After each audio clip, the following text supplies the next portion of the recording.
नमस्कार दोस्तों। दिल्ली में चला जंतर मंतर पे प्रोटेस्ट, आखिरकार धर्मेंद्र प्रधान का इस्तीफा दिला ही देता है ठीक 35 दिन बाद।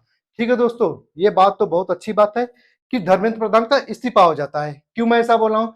क्योंकि दोस्तों, इंडिया की जो शिक्षा व्यवस्था है थोड़ा सा गड़बड़ थी। आपने देखा होगा कि बहुत सारे स्टेट में पेपर भी लीक हो रहे थे और जो शिक्षा मंत्री थे धर्मेंद्र प्रधान थे, सिलेबस के लेके बहुत अच्छा काम कर रहे थे, लेकिन थोड़ा सा उनको जो कॉम्पिटिटिव एग्जाम है उसके जो एग्जाम है उसके ऊपर ध्यान देना चाहिए था।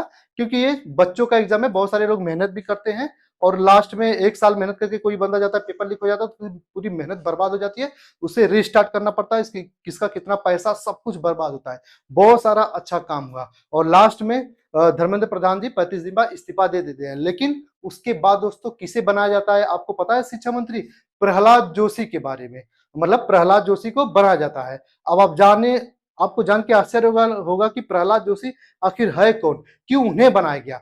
जानबूझ के बीजेपी सरकार ने प्रहलाद जोशी को बनाया शिक्षा मंत्री।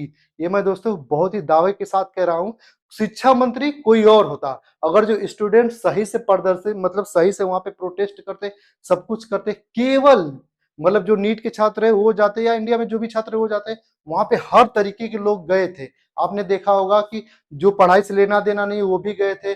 सब लोगों ने पुलिस को गाली दी, आर्मी को गाली दी, मोदी को गाली दी, आरएसएस को गाली दी, बीजेपी को गाली दी, बहुत सारी गालियां देते रहे। लेकिन बीजेपी सरकार ने क्या किया? जो आरएसएस के सबसे प्रमुख है, मतलब उन्हें झारखंड का बहुत ही प्रमुख माना जाता है, जो संघ के बहुत बड़े एक नेता है, संघ के बहुत बड़े लीडर रह चुके हैं, उनका नाम है प्रहलाद जोशी, और उन्हें जानबूझ के बीजेपी ने बना दिया है शिक्षा मंत्री। क्यों? क्योंकि जो प्रोटेस्ट था उसमें बार बार आरएसएस का नाम लोग ढूंढ रहे थे, आरएसएस का नाम लेके यही बोल रहे थे कि आरएसएस के गुंडे, आरएसएस ये, आरएसएस वो। तो बीजेपी सरकार ने बोला ठीक है कोई बात नहीं, इस्तीफा तो हम दिला देंगे, लेकिन बना देते हैं किनको? जो आरएसएस का स्वयं इतना बड़ा नेता है उसे ही बना दिया। अब किसके मुंह पे तमाचा है? मोदी के मुंह पे तमाचा है या फिर बीजेपी के मुंह पे तमाचा है, यानी काकरोचों के मुंह पे तमाचा है? तो मेरा मानना है कि काकरोचों के मुंह पे तमाचा है। देखिए दोस्तों, सरकार, बहुत लोग बोल रहे हैं सरकार झुक गई है, लेकिन यहाँ झुकने वाली कोई बात भी नहीं है। कैसे झुक गई? कोई क्या बिल था क्या क्या वापस ले लिया गया संसद द्वारा? नहीं, बस शिक्षा मंत्री बदला है। पहले शिक्षा मंत्री बहुत नॉर्मल हुआ करता था, अब शिक्षा मंत्री और भी कट्टर आ गए हैं, वो तो संघ के एकदम प्रमुख है। यानी बीजेपी ने क्या किया है? एक कदम पीछे लिया है और उसके बदले में 5-6 कदम बहुत ही तेजी से छलांग बढ़ाएंगे। अब इस समय बिल चल रहा है, संसद में बहुत सारे बिल पास होने वाले मानसून सत्र में, आपको पता है। अब विपक्ष को कोई मुद्दा ही नहीं बचा है कि जिसपे जाके बहस करे। अब बहस करेगा तो कोई जनजी उनका साथ ही नहीं देगा। क्यों? क्योंकि जनजी की जितनी मांग थी वो तो पूरा हो चुकी है। नीट वाली परीक्षा थी, नीट की परीक्षा दोबारा हो चुकी है। जो मृतक थे उन्हें करोड़ों रुपए दिया जा चुका है। धर्मेंद्र प्रधान का इस्तीफा हो चुका है।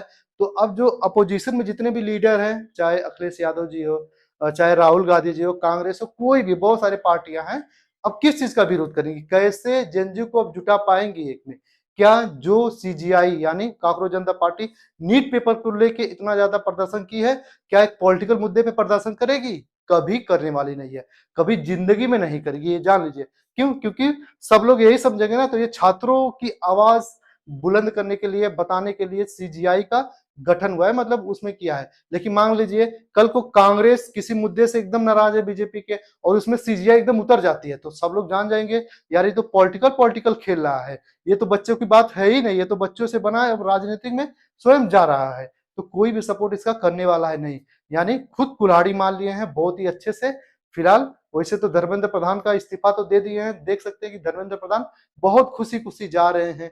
वो बोल रहे हैं कि कोई बात नहीं, हम तो दे दिए हैं, सरकार तो हमारी है, फिर अब क्या करोगे? क्या प्रहलाद जोशी का इस्तीफा ले पाओगे? बिल्कुल भी नहीं ले पाओगे। इसलिए मैं शुरू से ही बोला हूं, इस्तीफा देना कोई बहुत बड़ी बात नहीं है। ठीक है, एजुकेशन सिस्टम ही सही होना चाहिए। एजुकेशन सिस्टम ही नहीं सही होगा तो इस्तीफा में आज ये आए, कल वही आएंगे, कल कोई और आएगा। ठीक है दोस्तों, क्या होगा? अब देखिए जो सीजीआई प्रोटेस्ट है, अब बात हो रही है पंजाब पेपर लीक की किसकी जिम्मेदारी है? जो स्टेट का होता है वो है भगवंत मान की।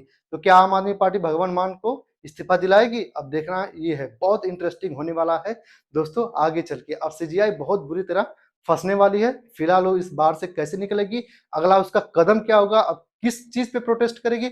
अगर जो छात्रों को छोड़ के कोई और प्रोटेस्ट करती है तो उसका चेहरा आ जाएगा सबके सामने। फिर क्या करेगी? एक पॉलिटिकल पार्टी बन जाएगी, जैसे बहुत सारे पॉलिटिकल पार्टी आपने देखा ही होगा। ठीक है, फिलहाल आपकी क्या राय है दोस्तों, कमेंट सेक्शन में बहुत ही अच्छे से पिन करके बता सकते हैं। चैनल पर नए तो चैनल को सब्सक्राइब कर लीजिए और हाँ, वीडियो को लाइक कर लीजिए। ठीक है दोस्तों, तो वीडियो देखने के लिए मेरे भाइयों धन्यवाद।